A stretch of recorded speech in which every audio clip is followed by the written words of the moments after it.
Okay, well, good morning.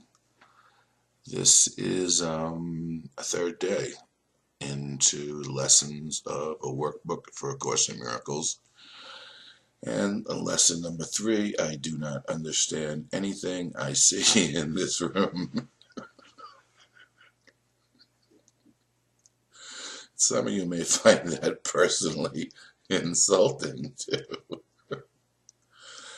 You know, I was thinking back to when I first did these lessons myself. And of course, there was a period of time when I started the lessons and I stopped for a little while and I decided to start them again. And there were intervals where I missed a couple days. But I remember thinking at a certain point in time, and this lesson sort of has some indication as to why it happens. That the simple sentence, I do not understand anything I see in this room, on this street, from the window, from my desk at work, from the car I'm driving, in the store that I'm shopping in.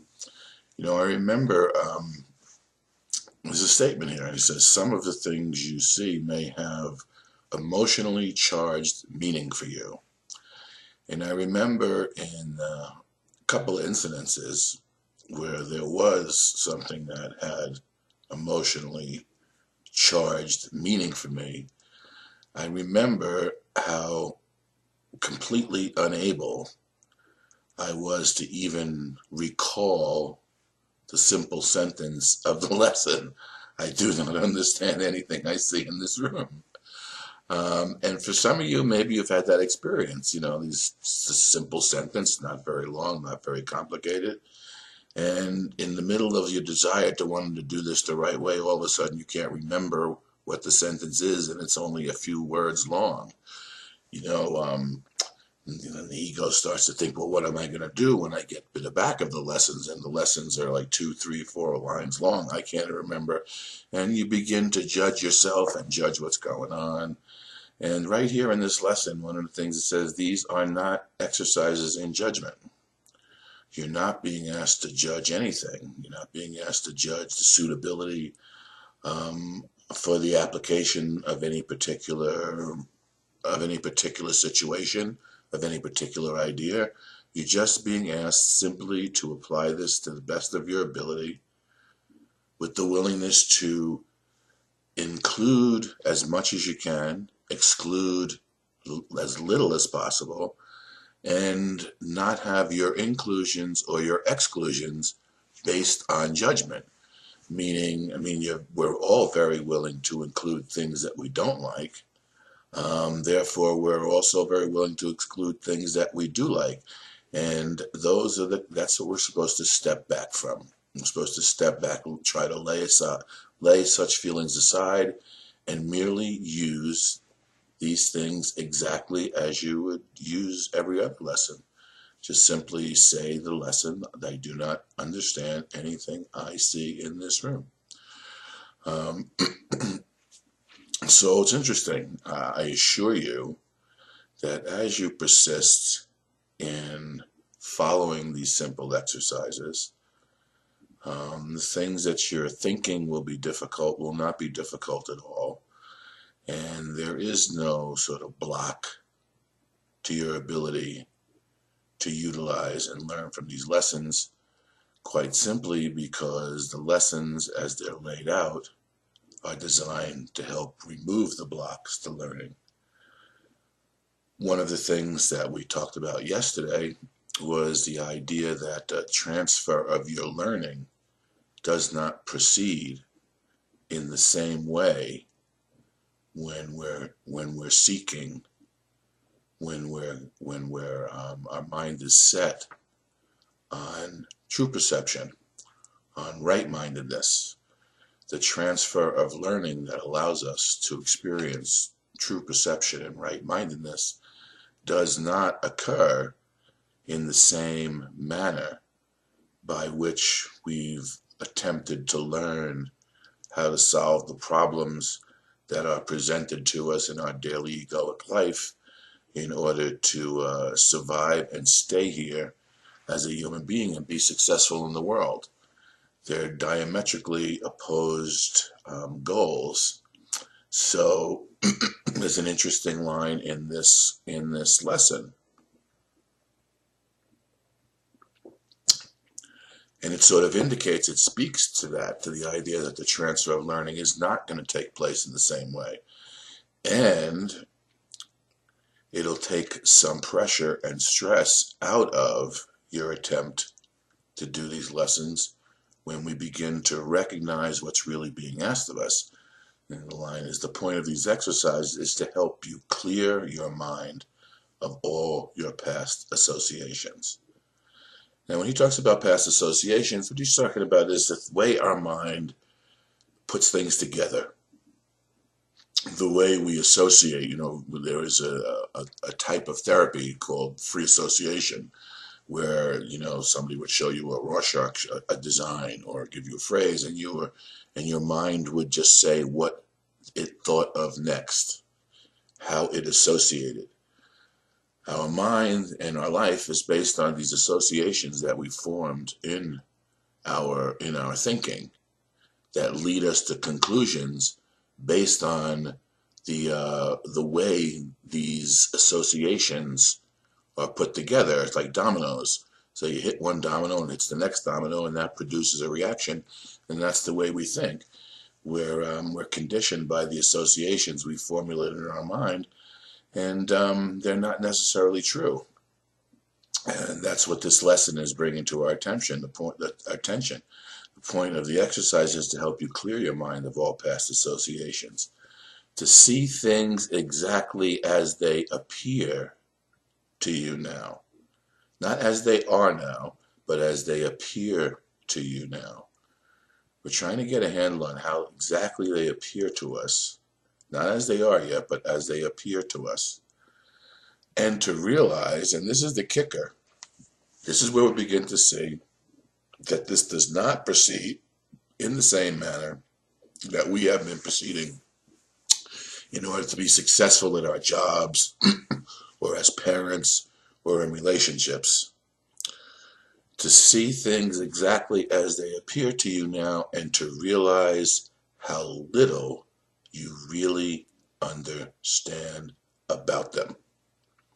Not how much you understand, not how much all your understanding put together has gotten you so far, but begin to recognize that if nothing I see means anything, and I've given everything I've seen all the meaning that it has for me, then I don't necessarily understand anything that's going on in this room, because it's all made up based on the associations in my mind, based on how the dominoes are falling in my mind to produce the thinking that I think is the manner by which I succeed in the world.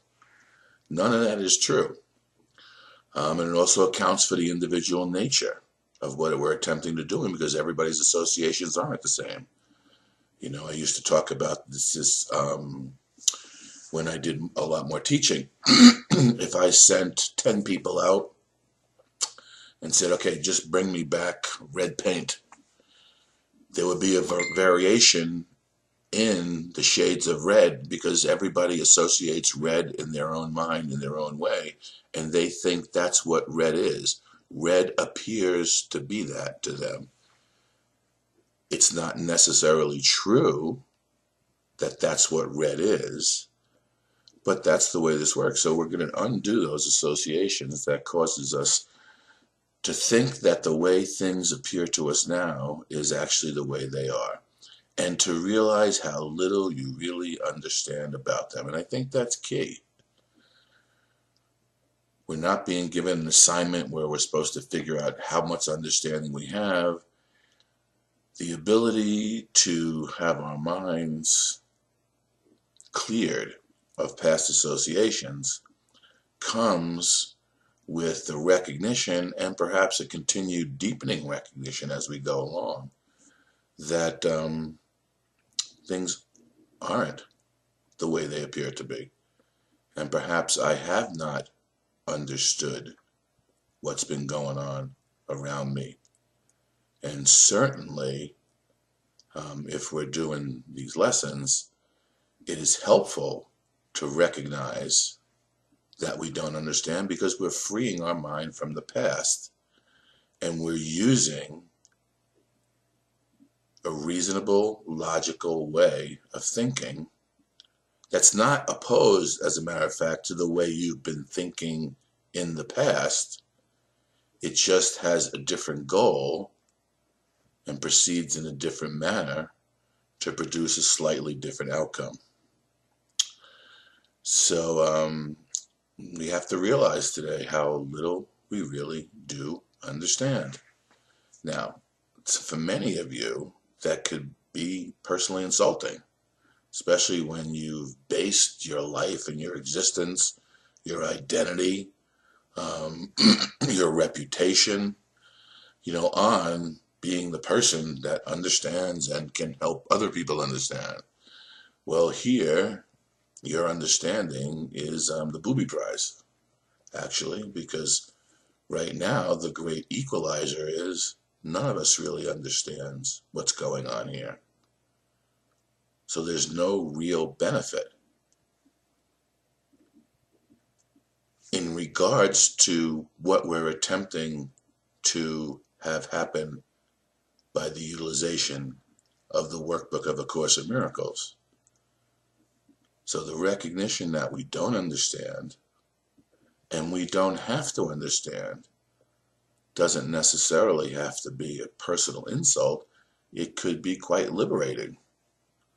It frees us from the tension, that strict tension in our mind of trying to hold things together where perhaps they're already ready to fall apart because there's nothing holding them together other than the thoughts in our mind, and there's no good reason for it either. We're not attempting to be successful in the world through understanding. We're attempting to undo to clear our minds of the past understanding. So it is therefore essential that you keep a perfectly open mind, unhampered by judgment, in selecting the things to which the idea for today is being applied. For this purpose, one thing is like another, equally suitable and therefore equally useful. So don't let, in a sense, when something comes up that has an emotional charge for you, the tendency in human thinking is to give greater weight to what we feel has a higher emotional charge, be it what we call hate or be it what we call love. So it becomes more and more difficult to allow the meaninglessness of those emotionally charged things and our lack of understanding to be recognized, because so much of our energy and our identity is based in making that true for ourselves, because it establishes for us a reasonability and a logic for the person or the people that we think we are, and the people and the places and things that we think we're reacting to and responding and living with. So the degree to which we can loosen our mind and allow ourselves to be free from those past associations by perhaps stepping back from those emotional charges, be they love or hate, and allowing for an instant everything to be equal in its value or lack of value, in its meaninglessness or in its meaning, to allow us a moment to step back and create some space and open some space in our mind for something new to dawn on us, some new idea, some light to get in there. And that's what we're after in these. So remember, the success is not based on understanding these. You're not asked to understand them. They're not exercises in understanding. This one, it's clear, is an exercise in recognizing how little you understand. So today, for a second, you can celebrate the foibles of being a human being and laugh at the idea that you have to understand everything in order to survive here, because you don't. Quite frankly, the attempt to understand is what keeps us in tense nature, the tense nature of space and time, operating within the associations of our mind, producing the stuckness, those little aches and pains that show up when we're attempting to keep things together that actually don't require our attention whatsoever. So good luck. Remember, your success isn't based on what you understand. The success today is just based on your new occupation of being a student of A Course in Miracles and completing the workbook in the amount of time we have assigned to us. So do the lesson as the lesson comes up to be done. Be satisfied with what you've accomplished in the doing of the lesson. Don't worry about how the lesson works. Don't worry about trying to understand it. Don't worry about trying to understand how you're going to get tomorrow's lesson done or the lesson 350 days from now done. None of that has any value. And it's that type of thinking that we're going to leave behind. So you guys have a good day.